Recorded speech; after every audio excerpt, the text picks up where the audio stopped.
age of top. Erita tite bonera me jere no wu ni get bonera rita ni jere rita ni nya wu. Bonera insult when it give my papa and my mama we don't die. When they give the soul, it never reach you. You know why? If my papa and my mama they alive, Rita insult them. I don't insult Mama Rita if I don't finish. Now one. But you say as my papa and my mama don't die. If you cause them, I must wait when your papa and your mama die. Don't cause them. Here to lay me go. Ebony, una tia de rame bijili, mana tia ne rabi juene, u banya you wan.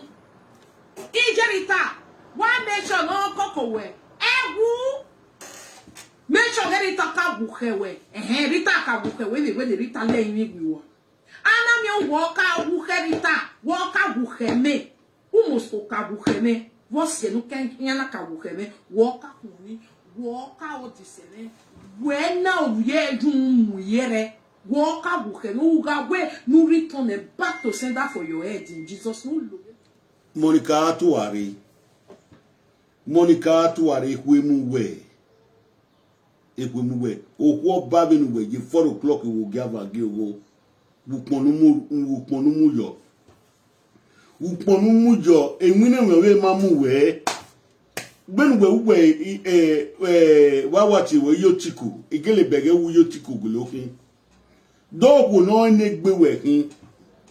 Monica Tuari. Dog will not get make be working. By this time of the time, Uponumuruan, Upmusli began. Nayavi, where you will give and give on 4 o'clock. Every here to come a week will not have no any been on social media. Nagmo begging Yawagmo Wigby. Yawagmo, all Wigby, a week will not any been a raw. If your party only to come a week will not Dianari.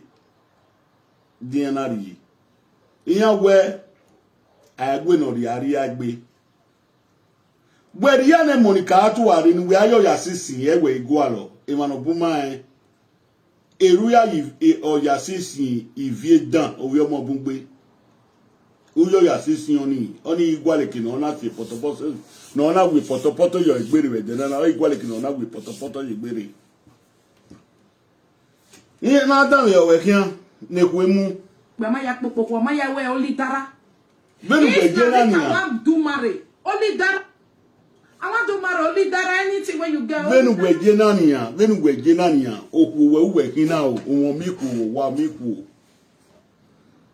Imikwoniga on Tobacco, they are there listening to you. You are misbehaving every day by day. Every day by day, damn you are misbehaving. Monica, Neman, Bobo, I very most no mind, baby, Bobo, you have your only life video. Here we are support you, where very most no mind, baby. What is disgrace? It was begging Ukraine, with Russia, or Korodo. Igu Wayakare da day. Do was so my Buhari was so my Obaseki.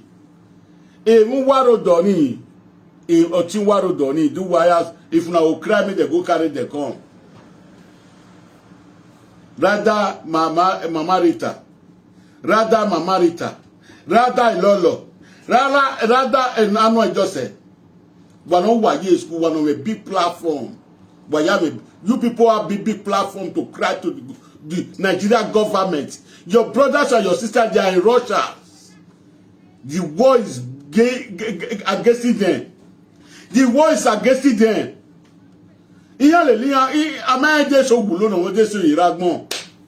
You have big platform where the world will hear you people word. In the world here, rather you people are misbehaving. As a big woman in Wetegbuwe, as a big woman Wetegbuwe Monica Atuari, at this time of the time, you cannot bath. You are still with your sleeping gun, with your dirty skin. Very dirty woman that I see. Very dirty. Wagay, Monica Waguponojo by this time. Waguponojo by this time, Buena.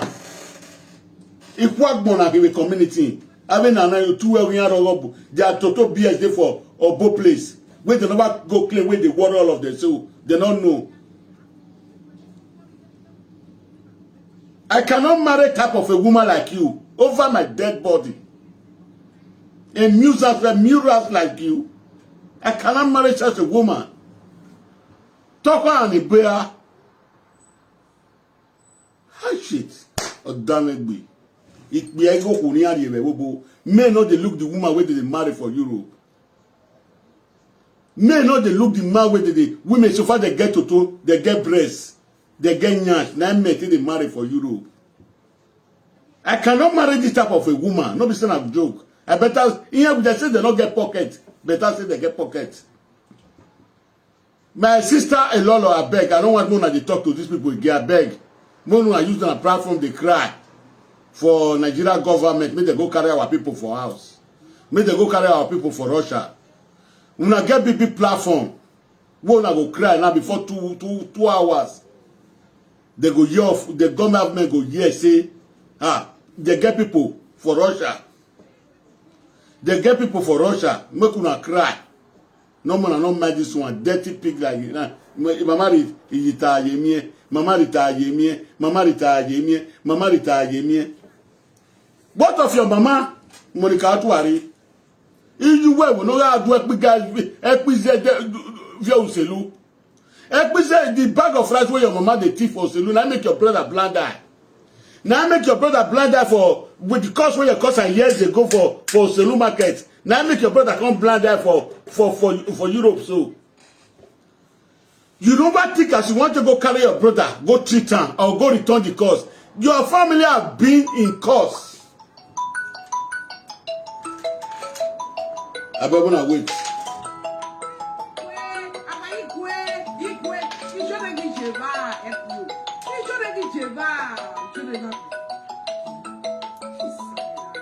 Ube swini yori neni ha. From today you are otoku. Ube swini yori neni ha. Every no man, all my better. Now that's here now. So never me ajin on jorion. Hello. And now we go. Je ne dis pas. Neni go. Total of your glass. Oh God, I'll go carry the glass. Come put for my working place. Na miami ya have your jaw. He go my glass yao. Oh, who are you now? Emi atiri tana mete Lolo ni ayize yo e we me content ide send we o money when they give motivational speaker igwe gbagbe ogbega gobo ijore wa ge ko. Hello what to baba ire life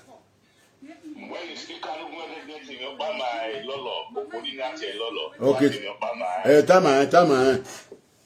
Hello, Lolo. Are you listening to me? I must make you understand one thing. Don't play around with these dirty girls around Europe, these dirty ladies called GPC or GBC. You are too cute, too beautiful for them. They're jealous of you. You speak much better English than them. Undermining your English indoctrinated from the contraction called Nigeria. You more corporate than them. You more composed than these ladies. Sing the Monica alone. You can know she's a bush lady. Bush lady from one of those villages. She pays, sponsor a pin before coming to Europe from a poor home. You ain't playing yourself around with these dirty assholes. Lolo, stay with your husband and your kids at home. And stop playing yourself around with these dirty people. Don't allow them to sting you. The first time I was seeing you with this lady on most YouTube programs, I was ashamed as beautiful as this lady called Lola. Me going myself with this lady called Monica. Each and everybody has about 32 or 36 set of teeth in his mouth. That lady called Monica has about 100 teeth in her mouth. 100. When she's speaking, can't you people listen to her? She speaks like a vagabond. And that's what she is. A dog without a owner. That's what she is. A dog without a owner. What you guys do with her? If Monica should be the last woman on earth, I will go and cut off my dick and become a gay. Fuck that lady. I swear. Someone like Monica get close to me, my dick ain't gonna be. I ain't getting erection for 30 years, man. What the fuck? Who the fuck is she? Watch her husband. The man she calling her husband. Is that life? Is that a man? Is that a man? Ambrose Ajala, is that a man? A native doctor coming out, saying all sort of rubbish they do in their home with their kids. And you see how people clamoring for this dirty household family? And the other day, Lolo was playing a video that she was saying her son's dick is big.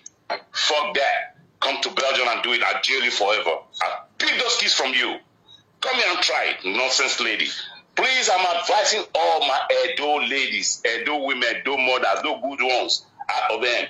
Please stay out of, what's her name, Monica. All of you should stay away from her. She said she has a jealous mind. She's jealous of those ones that are capable and more, compact than her. She's nothing. She needs that don't work. But Yannick Congo Colil, immortal Nidico. I was saying that in an one year Okuni, Okuno will near we and all I did to ye. Sua, or Mamma no mere money here. I did a dick and give me a money. Perfect, continue. What bless her. What bless her. In a zippo way, where are Zelibu any Derry Brick, Monica Derry Brick, Larry Brick. Oh, the monoze bomini Lolo say, oh, wago monoze bomini Lolo say, oh, when Lolo leave it, it might was on it. When I have when the Lolo leave it, but my mag was on it. He goes there, he wear. Gay, dirty woman, gay. Why you change your if now you not go change your equally. I came here where it was for the second dirty woman. I came here where it was where that's where that woman changed that. We not see many. I take me. All this has if you people don't know, it's a nuisance. Let me call Lolo. Nika me will not see it. No see a winner. You can never make it in life again. No see a winner. How that receive it? Social media. No see a winner. Retire you. Retire you. Anytime. Who get it? Retire me. No, but may send that for me. It's no longer equal. May send that for my number. When I tell her, may leave all those cowards. All those are cowards. Oh, yeah, well, then not when you number, not strong. You work of football. Oh, no, can you wear when you have them or you know. You can't well, no be returning. You can't not see not so many now. What more? And I distract one and I'm content now. This and I'm content. I've been ready now. Other phone I'm a boy. But when we in period ni block e wa when Mama Rita say come Rita when you the quarrel now but when we ni block e ni period na ni ka gwale no be Rita ni ka my ma ni de gbe suni agbin when na platform of there all those are dirty pig you ka gwale no be Rita ni who get it number me send for my 08 send her for my 08. Who get it? No, but me send her for my 08. No, not be like that. When I not send them forward that the way I tell your present. The way I tell your present. Hello, mom. Okay. One writer come out. One is strong. Make the play the go. One is strong. This dirty pig at 4 o'clock by this time. When I 6 o'clock here. If you are block the page, when I block the page, person I be this one. Look this coward, this dirty woman. Just like a nuisance to the community. A prostitute to the community. This one I go to watch. This one I go to watch. All those women, all those I don't go waiting for you. Now this one I go to watch. What did they teach you now? What is the content that is teaching you people? I want you people to tell me now.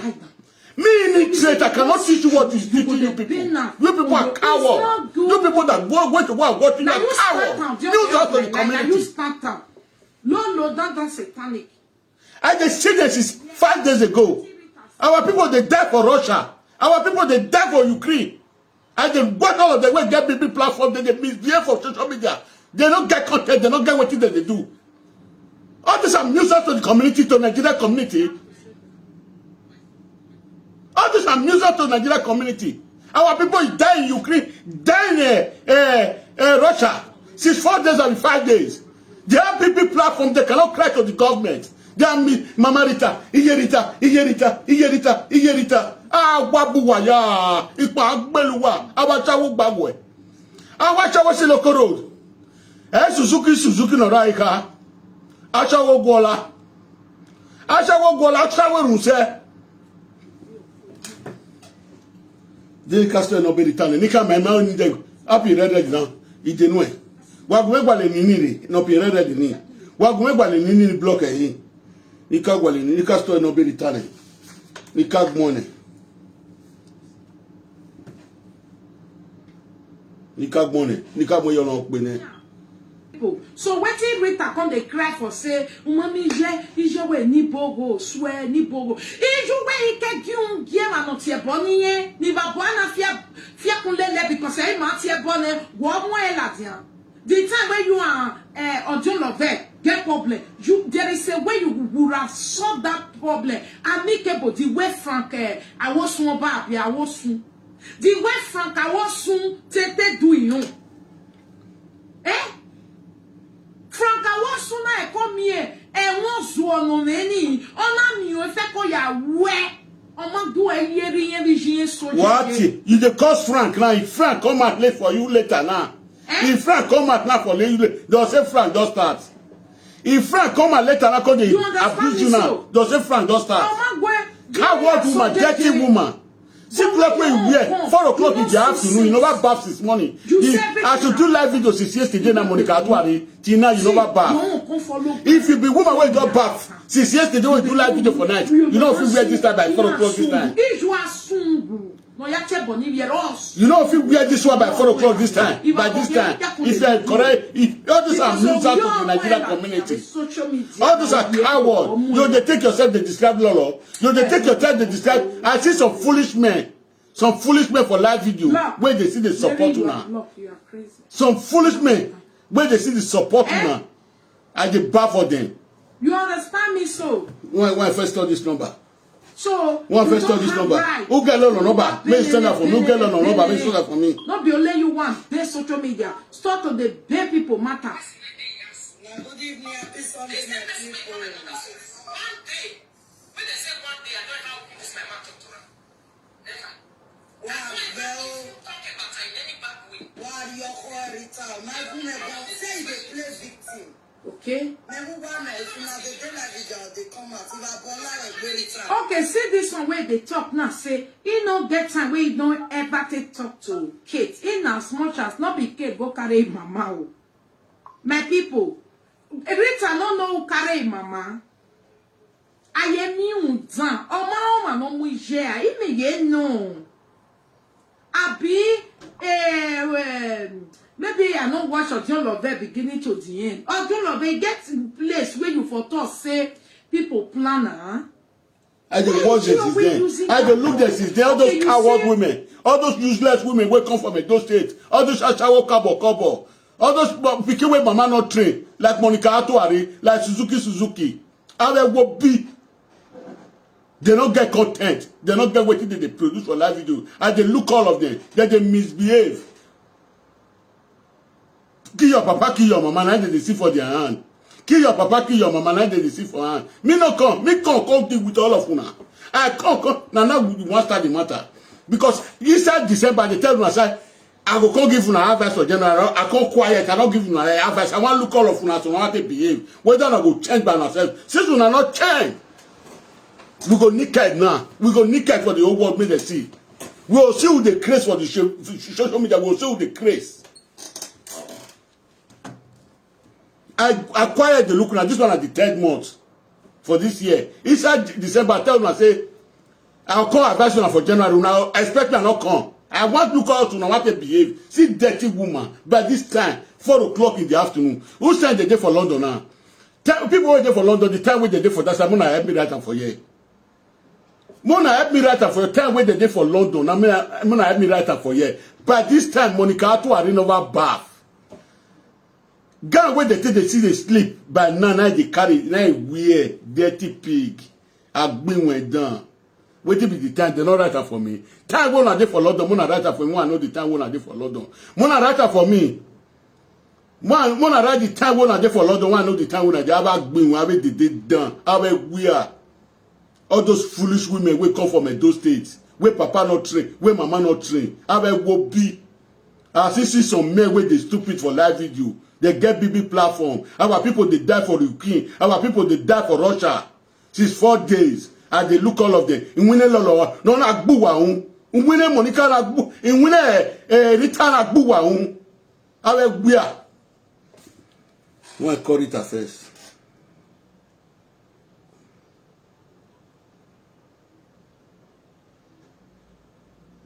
I be studying over just now and I don't know what I this time again. Once over the final. Me yagwale we don't yagwale we what's up. Yagwale we gonokwa. We are here make content. Rita we no man. Rita was doing good thing for more than 5 months. And they watch and they do good things. If they advance our women, we don't make mistake. Maybe they correct the mistake for them. If they advance them, make they say how they thought they behave. And they watch them. These people carry their wahala because they don't get what to produce. They don't get what to submit. They carry their wahala, go distract them.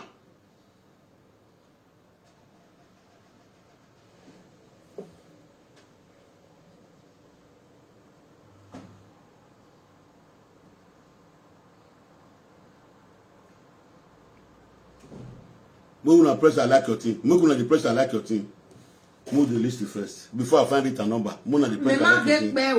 Itowe. The wear one person for call. Yeah, all you get got going. You have come every day line. All you no put it mama a woman 4 o'clock in the evening. What is it? 5 p.m. 5 p.m. As he said sleep yesterday night. In over bathing now. So my people. God, may not let me marry bad woman again for my life. God, may God not let me marry bad woman for my life again. I better not marry. I'll go marry all the condemned women. All those I shall where they are beautiful.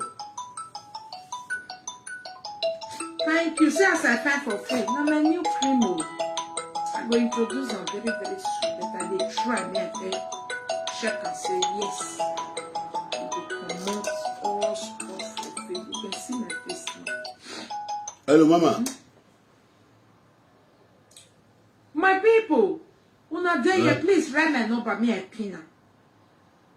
I be not be saying say apple that day. Okay. Look, I don't hear. And Kate, who first started the insult each other, Mama. 3 p.m. 3 p.m. At this time, Monica to you know bath. I've been with dirty pig. Who first started the dirty pig, Monica to I've been with. Among the two of them. In over 12 years. Your papa they do vaga for 12 years. You know the shame. Now Rita first started the. You know the shame. Kate, Mama. Or one girl, what way? Lolo danda satanic washa wono di next thing you know one moon. I know what you want. I know what you want. I know what you want to do. I know what you want to do. I know what you want to do now. Who want bunny yenio in a way or sanera? Mona wait. Hey, me won't give you women. It may go with you women. That then I went to come to my mind be that. I saw these people. You nobody tell me stop Baba na givewo. You nobody tell me stop Baba na givewo. Salubua. You see and everybody they Mona wa fwe mugume Mona pull am come for Mona put the number for me. No be that time. Mona no that time. Mona pull am for me one for your okay and one. Give you information so. I don't understand. You will say you want use person will constantly end up using you too. Why? That's why it's not even good to use people. Mona wait to Mona they listen to her, they come for her today. Me dey me here bring went down. I dey come for her dirty pig. Who no where? Eh? They don't bring her for me. They don't bring her for me. They don't bring her for me. The two all the way don't break on her. Whether I go, whether I dey house, I don't know whether I dey house. I don't know whether it are me dey house. What ni boku me. Onyo me. Oyo. Ire la video ati ku wegun.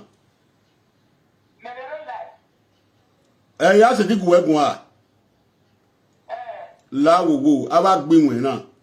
Aba gbinwe Monica atuari na ma onu gugun ya gun. La wo. Ima onu gu reply yan. Okoni ya gbele kin aye Monica atuari noro ima onu gugun egun. Me akole eketi noro bani kama no ewe ni mata na fo werio. E Monica noro agbinwe dana ima onu gugun egun la wo jege me bi gwe. Hello, uwe milita. Igwe Monica gbinwe na, Monica na no gbinwe na, ni daga o 12 years. Ma nugu to asen, nugu gwegun ayeye. E me content. E me content. E me nyo pa no prut.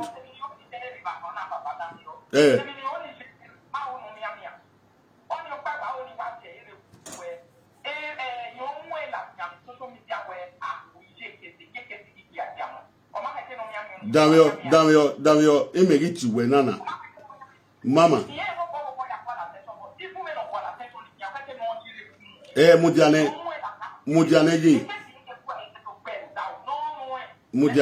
Mudiane ji. Yemerita. Mudiane ji la wo. Ime idu guwe gwana. Mi ati keti ban. Iyon maunu eketi ogomeno we ogome imanu wa keti igwe. Imanu wa iti ebogegbe.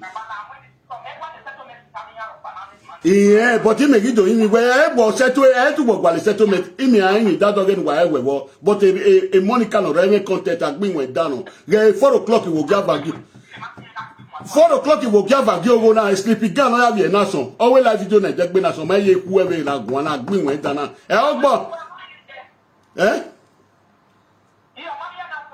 Okay, we get ponojo the live video of yela agbin we down na go na gwan o stay the platform iwe won ni ka la wo oji ihin awe. Hello Oma kwena so gbe ge nia gbe do ponojo gbe ge do we ase take live video me ni mo ja yi ponojo o sleepy gun no ya bi na so o ye je we na gwan na nia o mai pa kan unu e ba wu ya wa unu e gbe a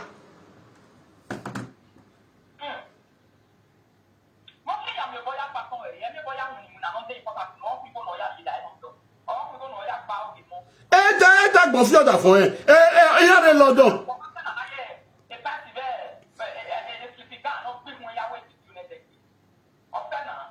Bena ge senania we breakfast ogina ewebu London e ma ye kwa ko gbe Monica atu ari na gwana ogbe agbe ona okwa gbona kina music na we call those Starbucks space. All these are standing beneath women. And not standing I use a dirty pig. Imagine who go one because don't say the platform anyway.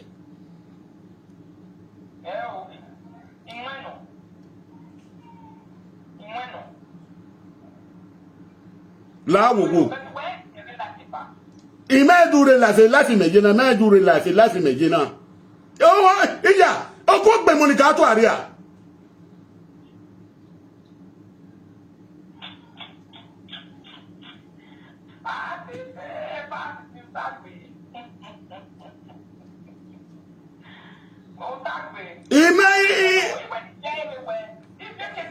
La wo go ime yi we na nia ime yi we na egwe ime yi we wa fana ete mi atiketi nia ya atiketi enu dawe ke na tie enu dawe ke na tie I want peace ni megi gugun amagiyan be yan na ni megi gugun amagiyan ma wa ni o de ni ma wo yi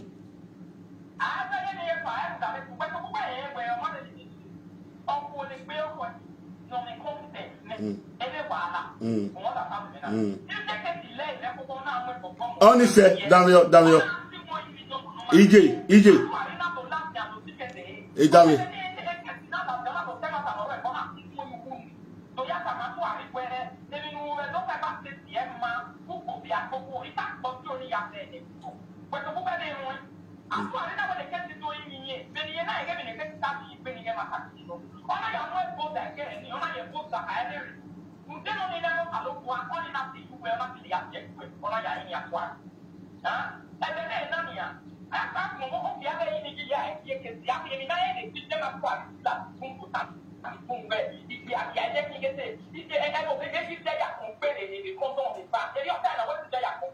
Oh man. Oh man, again.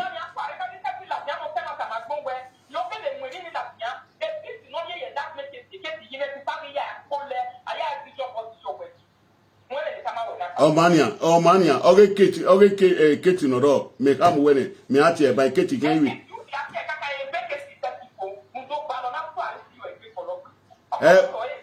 Worry me. I go Kate go Kate we.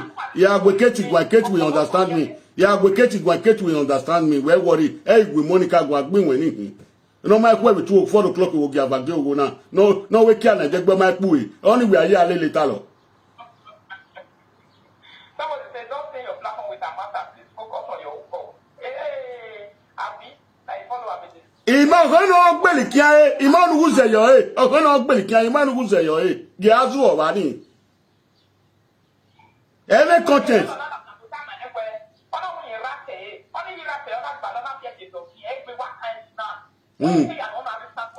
Mi ave tie lolo baba na. Mi ave tie lolo baba na. Ya ave tie lolo. Mi ave tie lolo. Ni lolo e ize yo because Austin ni lolo. Austin Omu nwe yo egbe.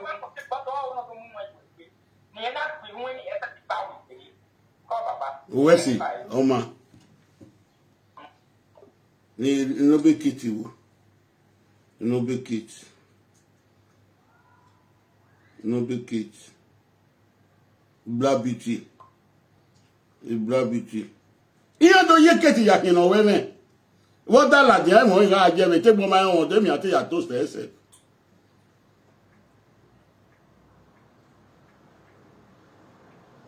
Ino be kiti wo. Mi ga le dian to re na ya ni money keke ga pe. Iye system ni waya ya wo that dog ya wo ge. Everybody want to do their own now.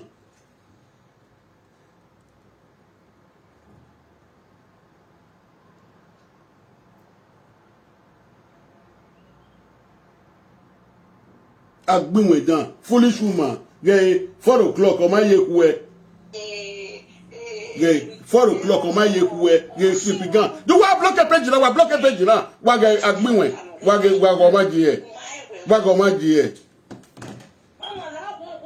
egbopo na egbo I will not marry you if they pay money join you Monica not go free marry you you are a state to a community coward women not sensitive woman where say how okay, I don't block lovely faith.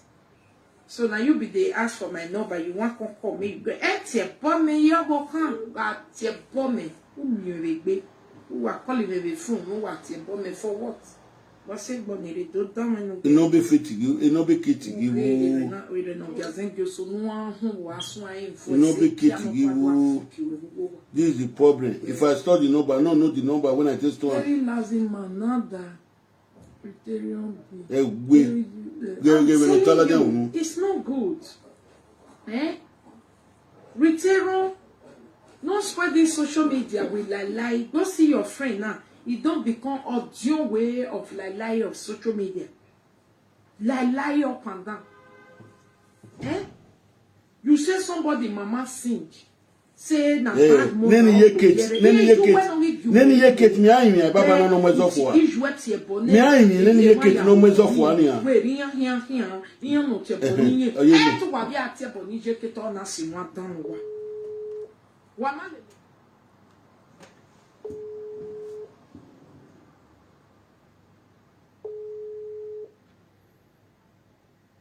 no carry. Maybe not the house, maybe go work. Maybe go work. If he come, if you see my missed call, he go call me. Maybe if I call her later, I'll tell her, say, may forget this retire. Maybe you cannot call her again. May they forget. May they. Areva, person won't call me. This will not be number. This one not be number. On a number again. This is info where they social media won't no. This info where they for social media na be Monica Atuari. Na be Monica Atuari won't no. Where they cause confusion more than 4 years they come. Where they cause confusion for this social media more than 4 years they come. A narcissistic woman. A woman where they not train for us. He not go take care of his brother for breakfast. His brother where they take to do swear for. When they grow, they come where go the thick bag of rice for market, for saloon market. Nehuemu. Egwia. GBC. Una know they do better thing for the GBC. Una know see Ukraine with Russia where they fight since 4 days, 5 days. Una know some people there for the una get baby platform. Mama Rita wa mie. Iyeketi wa mie. Abegwia.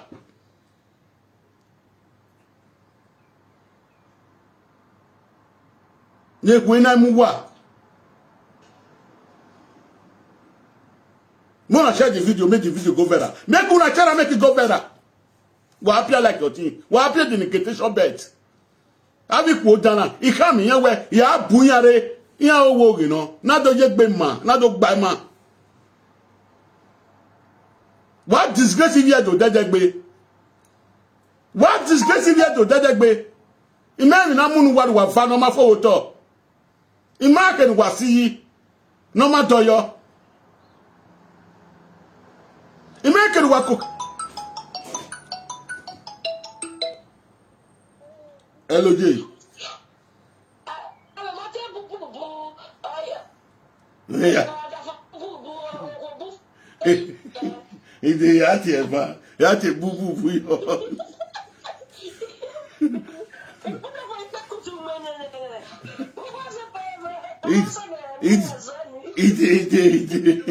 Ide.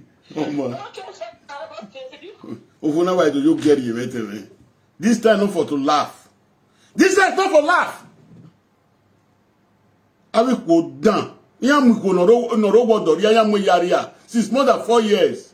And you can operate with Facebook. And they have the dark boy here. I bet they not sell on the water. They not boomer. They not put money for their head. They not do marriage. They call themselves boomer. But they not the shame. All those guys, now start to bring juju paper for me now. Because now they disgrace my papa, they disgrace me. Me na any trade when not go school, but now they disgrace me. If people know they see what they see, if people don't know how they look now. What Monica Gbinwe, you put job by 4 o'clock, you put job. You don't come anywhere line. Or if you bogwa, or you bow me. They be don't beg people be don't beg me say when I leave on. I be not to talk to them again. Since 3 days, 4 days, where our people they die for Ukraine, our people they die for Russia. These people get baby platform. I don't be quiet. I want to look what they want to do. I don't know say they be coward.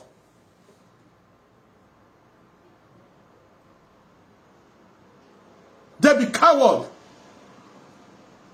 Rita Yemi Lao. I beg. Mona tell me watch my video, I beg. Even though Monica from now go cry this next 10 years. Even though from now, delete and come up for your platform. Rita Yemi, delete and come up for your platform. Tell your followers, make them not send a video come for you again. Concentrate for what you they do, Rita Yemi, I beg. The way you speak your English, the way you talk to people, the way you address people, you give me joy. You give me joy. I am proud of you as a Benin woman.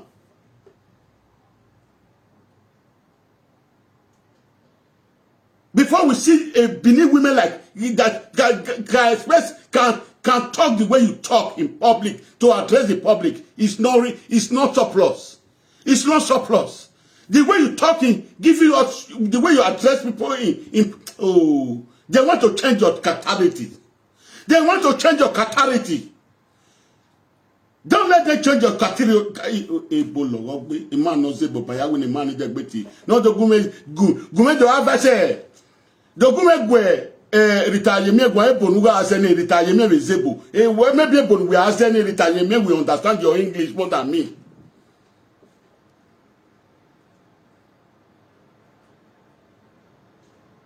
Dirty woman like you. By this time, 4 you know about to now 4 p.m. I be 4 a.m. in London breakfast. And because you know what thing you with your husband know what thing and do. People is dragging to go for breakfast. People is dragging to go to London. You are in London, you are misbehaving every day. The other day, see your daughter was pursuing in the street, in supermarket.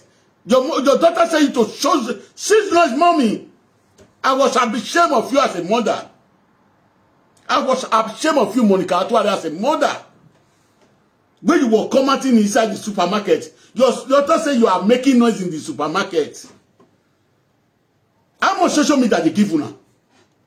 How much social media as you did for breakfast? If even though your husband lazy, enough in the race carton. If na fabrica security as soon as they get passport. If they receive 1.5, you they work, you they receive 600. You go to clean your 600. Don't have to gather. You go reach to take pay husband. You go reach to take feed. What is your problem? That coming to the social media and be talking nonsense every day by day. And some wayward men are supporting you. Some monastic men are supporting you.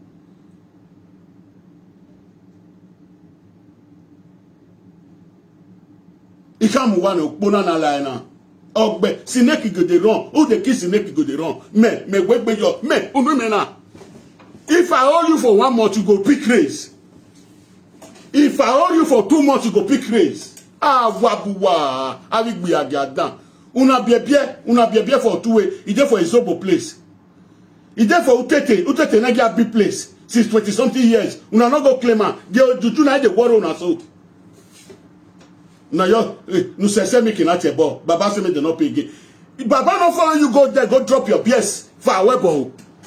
The BS where there for our weapon, you don't go collect them.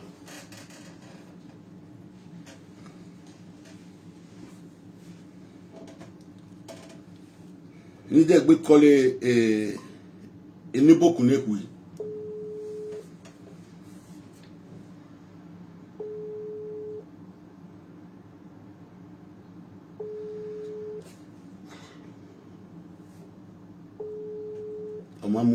Maybe touring winner. If you did for work, if you close for work, you go call me.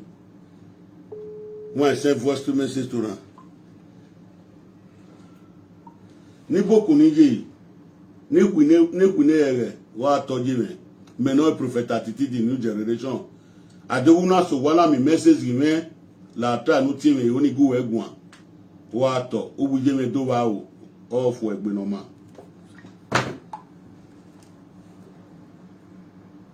Who recommend me? Wagay. Or is war. Or is war. Wagay. Do I block a page now? I block it. Hey, Yari, if you now block the page, I block. Nobody tell you so. See, 4 o'clock in the afternoon. Yesterday night, it was on live video by 11 o'clock.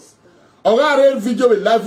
It was in live video 11 o'clock yesterday. By night, sleeping down when he takes sleep. He never pull and come off for body. He goes down for live video. All this time when I women go to listen to. No, I'm going to listen. When you don't do spoil, you spoil other people. Wadada, Isha man will be there. Wadada. Hello. Learning. It not be Wadada be this. When you don't spoil you, he won't spoil you now. Oje. Bota.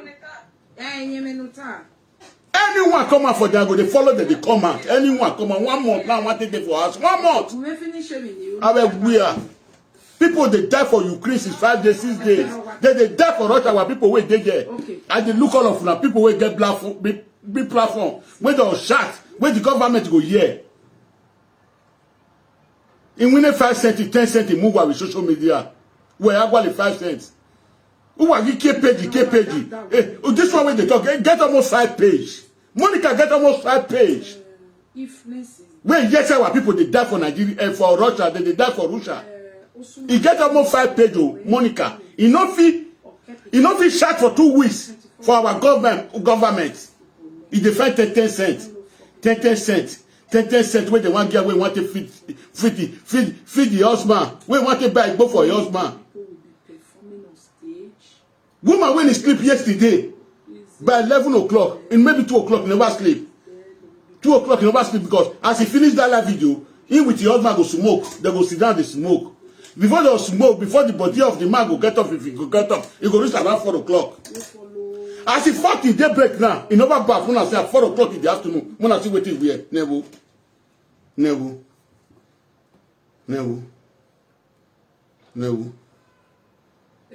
If they sing, we go maro we do. You just want to not that game. Wagay. This one a woman. Okay, they don't tell us I didn't lie. They don't tell us I didn't lie. Not see don't win. And also, you want to live for this coward. They're going now. I'm going now. You might want to. We are now. No matter what we dirty pig to a dog community.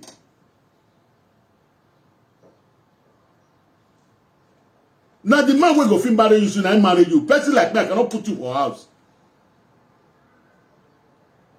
Talk oil and a beer. Warm the look paper the chook. Warm, you go look paper chook. Even though I not go school, I don't know how to write, I don't know how to read the BCD. But I cannot marry type of woman like a Monica. Yeah, what?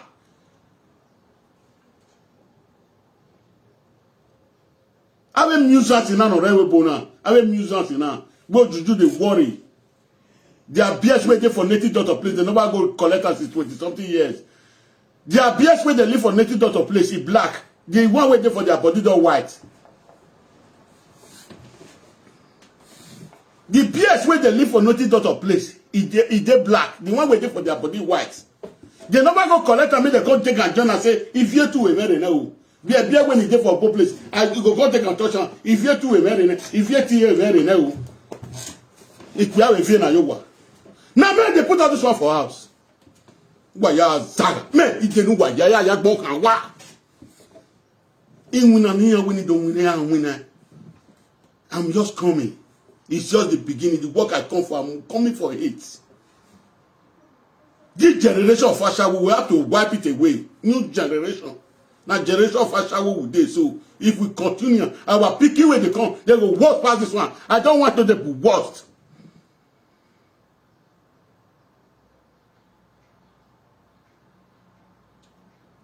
Our people, they cry for Ukraine.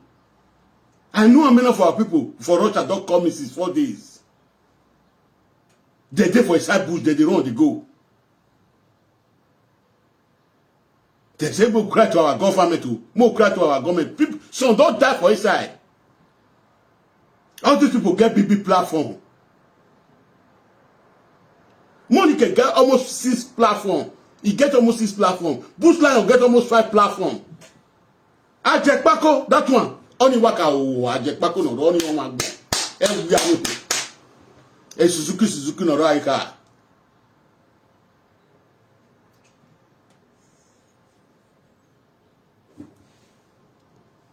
Mona share the video, make the video go viral. Make una press and like your thing. All those boo husband. B. All the boo. I mean, yeah. Wage boo. Mona si wage boo. Wage boo. 4 o'clock in the afternoon, Agbe went down. This is a dirty pig. Those people where they do saga, he said the this is a dirty pig. No be our mommy Monica, but no need to saga. Now there. Agbe went down, you know. When I play music, when I leave this fool, I don't get some more. This one, if you see her, I go no say I just again. Kate not carry my phone. I don't send message for Kate. Maybe if you come for work, you go call me. If they spread people destiny, they go. This Monica, they spread people destiny. If they give the bad name, they go. If they give the bad name, they go. They don't know say they give the bad name. The time when Kate come at it, they do well. Now good thing they do. But they cause voila.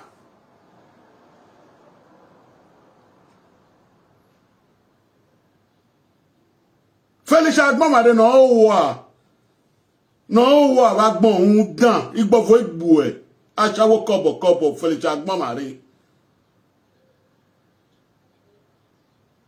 ohun we no wo ba mu se ni pe ni owe hotel upa Oliver e wa leti no pa Igo ga ogberanki oyibo pepe luku pepe. Obi woni bai. Oje mi kian.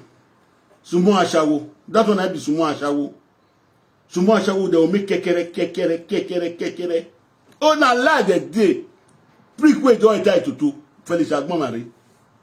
Prick wey don enter tutu. If they for me and line up the man go he go pass Canada. If they line up the 1-1. He big one I dey carry. Big one I dey carry, not the carry small one. Nick one ni kagbe ne. He gbe because he touch your I just to get up for side sleep.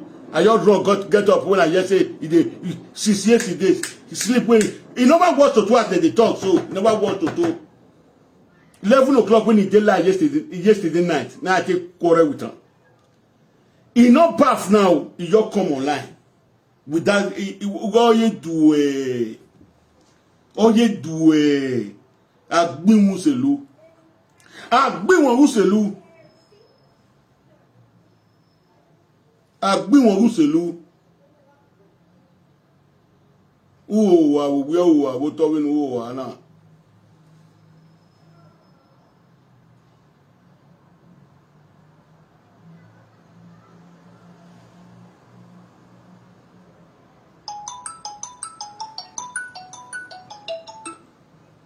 Hello. Uselu la won. Uselu. Okay. Monica Atuari. Agbe won pa.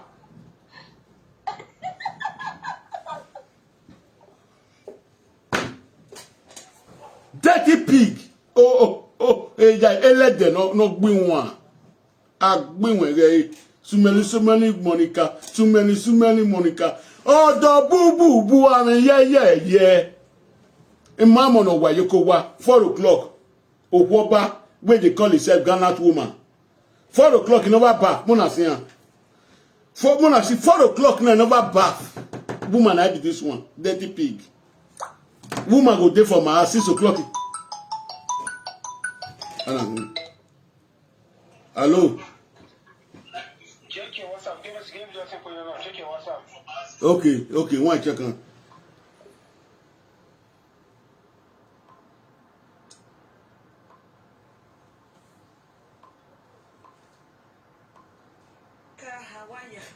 Hi everybody, I went and get charger, in case he finished. What you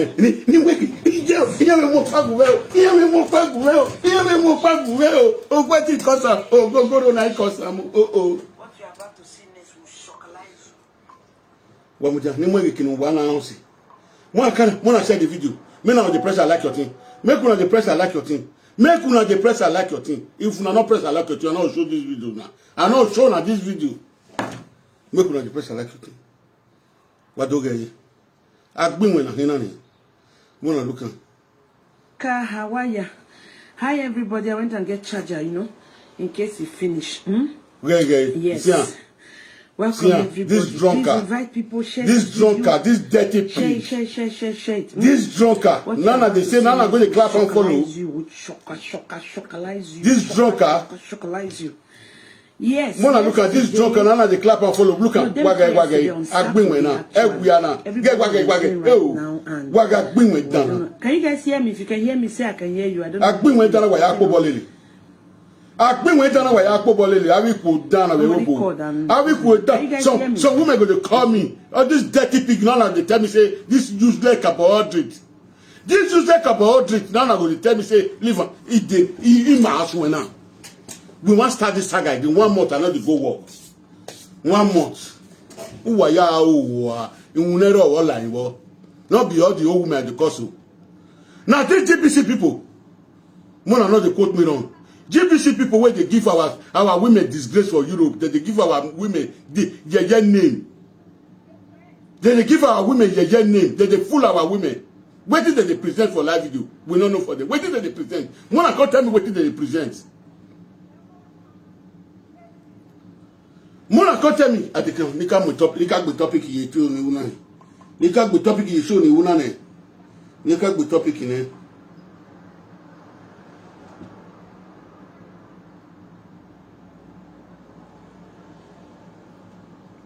You can't go topic here show ni wuna.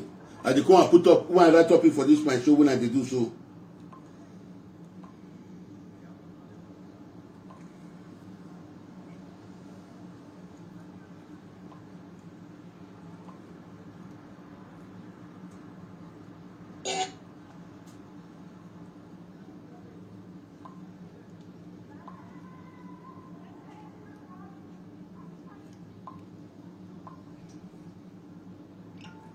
I don't put topic. You wait topic here. I will put down. I will know who one. Mona look whether the topic we did there correct. Mona help me read down.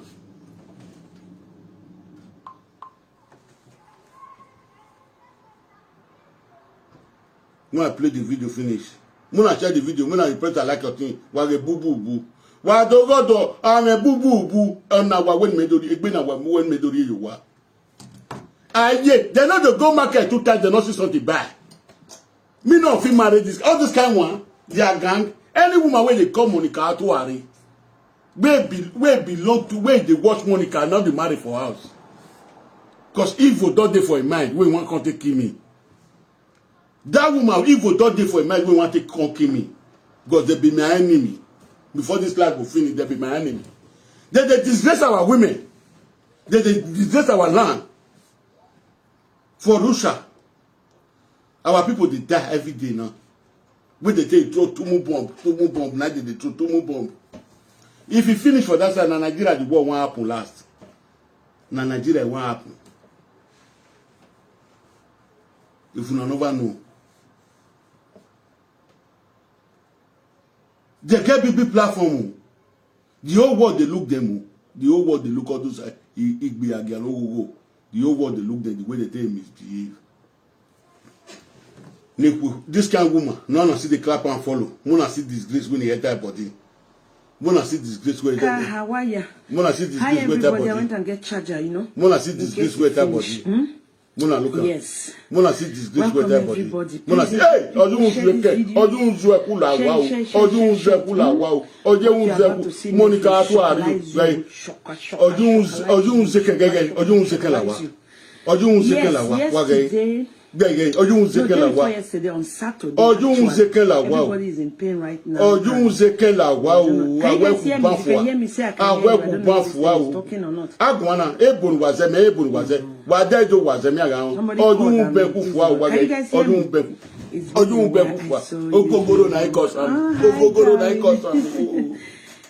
Okay, you can hear me. All right then. Because this iPhone that I'm using, I was supposed to use the other one, but I'm using this one. I don't know, that's why. I can hear you, mommy. I can. Okay. Yes, you guys can hear me. Very good. It's just that the overall dying to me, so you can't hear it. Lolo, even no Lolo. Even no Lolo. Yeah, when I see one, yeah, when the Lolo don't see one, I'm go lie to me so. Yeah, when the Lolo don't swim. We are Saturday night. In your well, house, I really didn't know what was going on until they finished feasting on their self. So I was called by someone that was crying like, "Oh Lolo, where were you? Look at what happened." Immediately. If I tell you guys, since all this trouble that has been happening on Facebook, my one drop of water have not come out of my eye. But after Saturday on, brought tears out of my eyes. I cried. I'm like, how far are these people willing to go? It is time for someone to let the people know that enough is enough. We are done with this nonsense. Una see pikin wey get sense. Una see pikin wey get sense. That's why una dey talk say I dey support Lolo, I no dey support am. I dey watch am. No presenter when I know dey watch for all of them. E just say, una hear what he say. Nonsense is when nonsense is nonsense, nonsense is out to stop. Now you come out the body for a body.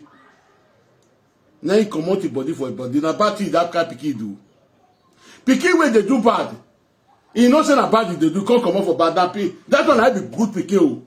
That one I be pikin when they hawk, when they owe. Yes or no? Mona right. I want Mona right on to put. He didn't know it. He didn't know it. A video now, yeah, I'm your phone on our show, say. Yeah, I'm your phone on our show, say. Yeah, I'm your phone now. na gbombere we odayo dikuku na gbombere we odayo dikuku egwia iyerita unyerita gboe iyerita gboe di na emi egwia na kwemu eyi bi ari ikpiaso no be live jona iye bi azuo ya agin ya ima ya aso awe nania ima ya aso awe kugbe oh my love ori ome o ato ti ati we ire live video we ya yin awe mi hello eje me wo wa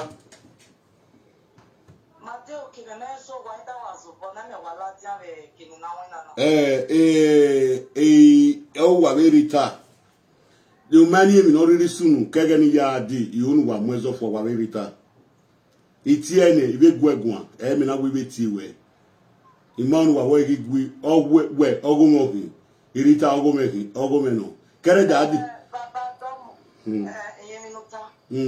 the way imanu na do gwezo na do explain igwegun na na egigu wegun ila video na gwegun baba na we na egigu wegun imanu gwi gwegun ogomoge eyebehin why father agwi na kere da di I don't know where to start imagine there iri o beje be gbe lolo imanu wa ya ro pa gigwi ni akede na pa iye me bi gwe ni ti gwe a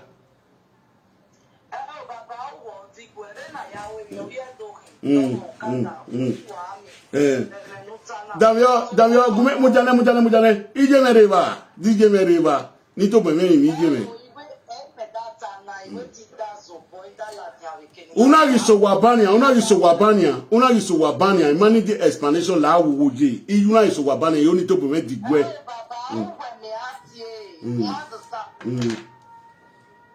okay gume gwan ni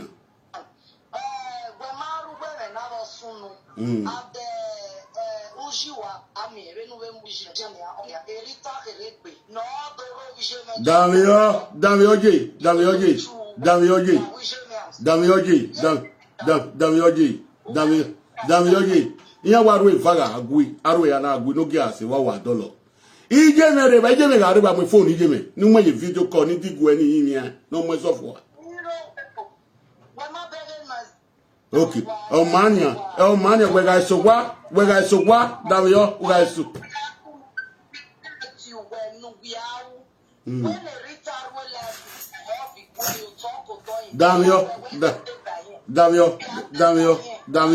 Damio ni teme kwa mawe I will not do a video my sister and I will not do a video example I would volunteer to beg Idi Damio ma gwa me na kala de mo tie we I won't forget to uno mu we iya weta mo wo kan mo uno wo we ko ije me to boy emi utana no mo ezofo a we mi kai imane ije me to boy me kan do emi utana no mo ezofo a oge ne rita do we do digba do imani de ni ije me mi ado emi imane wa we rita ifinu gegbe oni yo yin wa Dan eket Dan oni te no kwa ma we yen wo bi ejo sesese Dami oni awe dami ime eket Dami yo Mudia ne we gimegu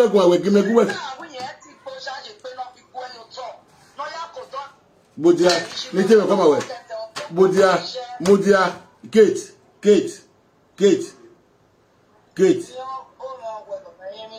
Kate la wo ni do yin wa mano ni nwa ya gi ma kreda adi iya gi ma kreda adi oya we to dobo wo ko ma ari wa master na what's doing is what's doing well. Mudia Damio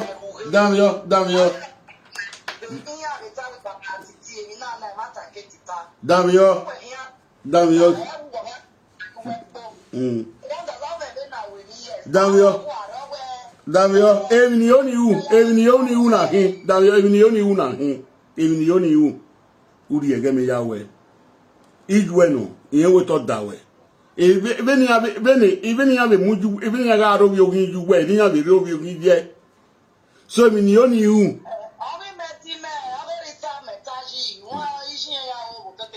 I got Tony. He met you when our dollar got any. He met you when our dollar. I got any way away. A maunu. He met a ban. He met a ban. He met a ban. Even not even a ban. We met a ban. Or where a Monica or when you are the Facebook. Or Maka when you're married. So any amount of Biasoni, Imam Marie Biazo, and Nosunu Kinomasunu, Imam Wawa Finu Gigbe, Iati we was so about ni William Edwin. One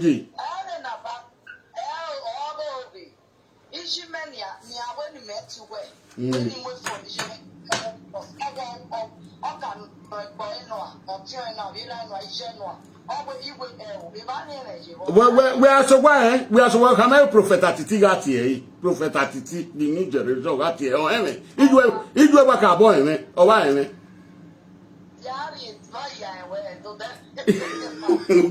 okay my food where there okay my food where there if you are watching there if you are watching there better watching there you better watching there to why you understand ya where would you kata we wa ku me here okato kata sinye na okato kata no kere kere won ni kai iyo ne pisi are social media na iyo ne pisi are social media with 3 months na gbo ya da doge woge where worry we give me we no me ko where can me me awu Davio where can me awu we give me we me awu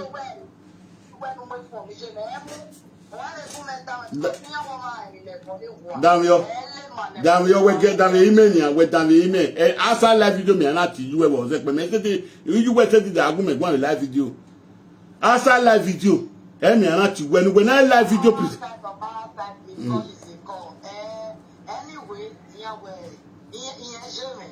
we get case we ka so one we so one you we no eme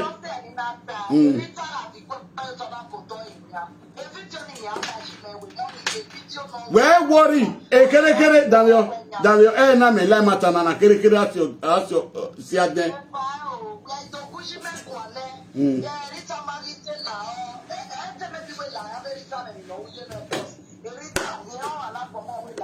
oni se imaro wora agwaba mache Davio wora agwaba o mache bonwe Davio wora agwaba o mache bonwe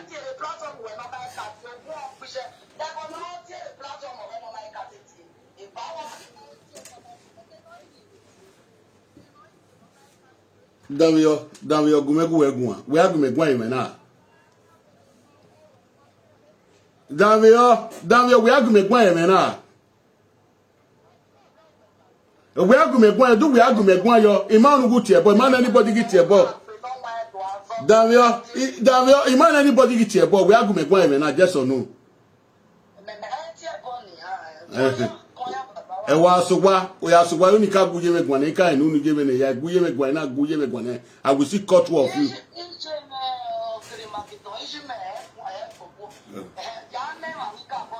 we give me cat you we ka bo wa eme o we prophet Atiti the new generation o we worry we gbogbo we get ka pe ni won mo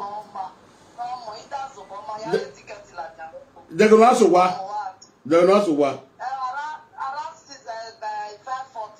we are so one flash when making I also one ya we ti where worry we give me boy na where worry we give me boy na kere asi aden na asi adesi ohun Imam we for now what you get me I don't want any word for now what you get me ya we no ni awu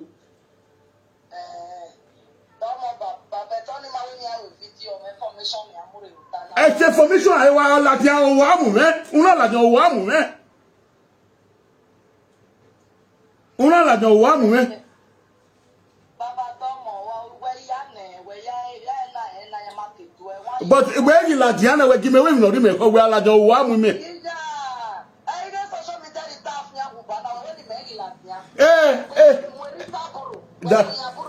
Davio. We worry. We worry nia. We worry nia. Davio, we give me we. Oh, Davio. Eyawe Davio Iketi. Eyawe erangi dien hini. O sa odion. Erangi dien hini. Davio. Zona, no caroto. Ya we people. Uwe mi po, New Year. But I want this week to be. He only weekend at the end. I want to make it night. One ya Mario ya Ladian. Egbenyale nyale.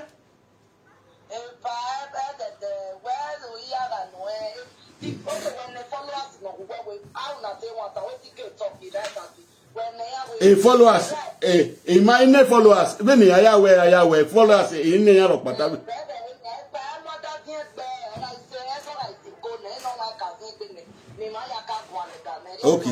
Okay, mania. We kasogwane ma. Davio. We kasogwane my guane. I will come back on live video tomorrow evening. But for now, nobody wise we need before. I can't lie. Asakwa make it be ladiane. Me aka guji me guane.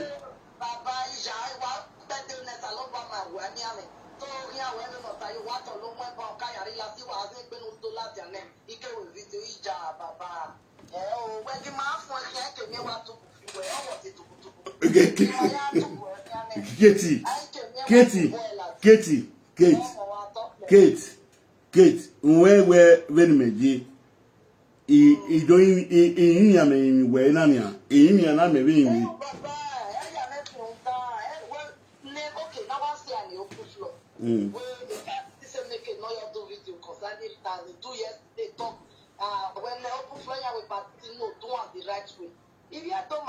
oh man, wake us one. Mujane we kasogwane and magwana because me owe are kinije meji. Me owe are kinije meji we kasogwane one. Okay. This is your matter. I need to finish for grand. You need to finish anything.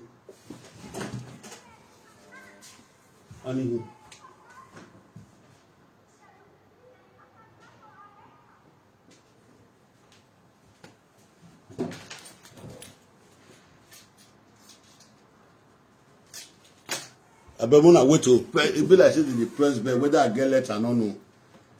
So now we'll go for the matter when you owe me for inside first. Return on my own.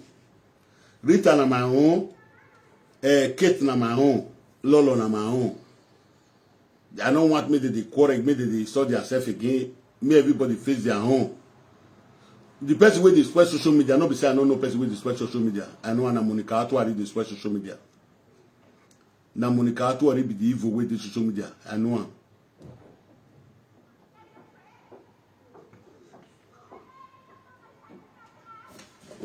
I bet wanna wait.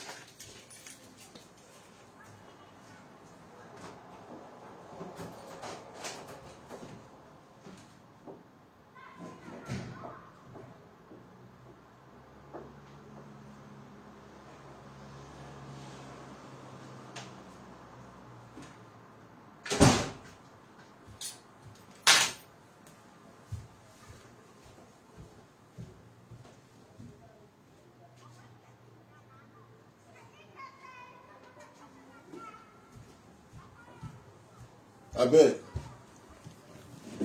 More than obvious, I get visitor. I'll come back later. I get visitor.